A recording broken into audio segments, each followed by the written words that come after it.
John Farr lives in an apartment, a small one-bedroom apartment in Harlingen. A very nice, clean apartment building, one bedroom. John Farr is watching the Tonys and the Tony Awards, and around 10:30 or later, John Farr decides that he's going to go to bed. He's got to go to school the next day. He's a teacher. He works at Harlingen South. He's been a drama teacher for a number of years. He's also a speech teacher, theater. John Farr climbs into bed.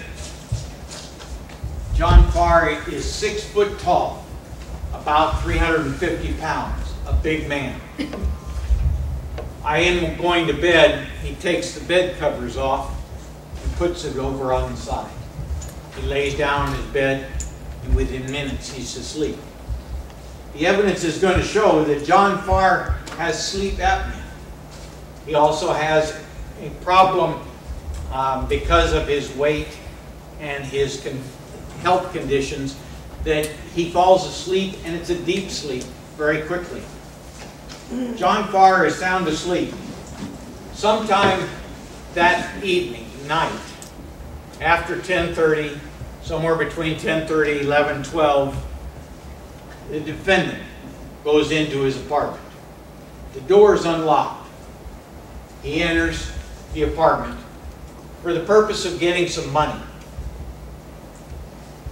He rumbles around in the apartment, and he goes into the bedroom where John Farr is sleeping. He sees that John Farr is there. John Farr probably made some sort of a stir. But the defendant, all of 5'5", 140 pounds, stabs Mr. Farr multiple times in the neck. John Farr never moves, never says a word, because he's dying. And he dies right there, laying on his bed. The defendant then goes over to his friend's house there in Harlingen. He's there for 15, maybe 20 minutes. Not long. And then leaves. He goes to Brownsville. And he sees an aunt. After he leaves the aunt, he starts back toward Harlingen. The problem is, at about this time, it's getting daybreak. It's starting to get light. And as he's going toward the expressway in Brownsville and heading north, he's stopped by a DPS trooper. You'll hear from the DPS trooper that he stopped this young man because of a traffic violation. And he pulled him over. He detected a strong odor of alcohol on his breath, and he made an arrest for driving while under the influence. Now, because he is 16 years of age, any alcohol that they smell on the breath of an individual is automatic, taken into custody. He's taken into custody, but he's not put in jail. Gentlemen, the defendant is arrested for the murder of John Farr. He's taken to juvenile because he is a juvenile.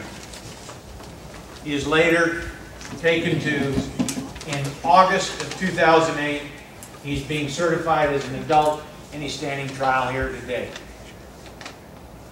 Ladies and gentlemen, John Farr is not here to testify as to anything that took place that night.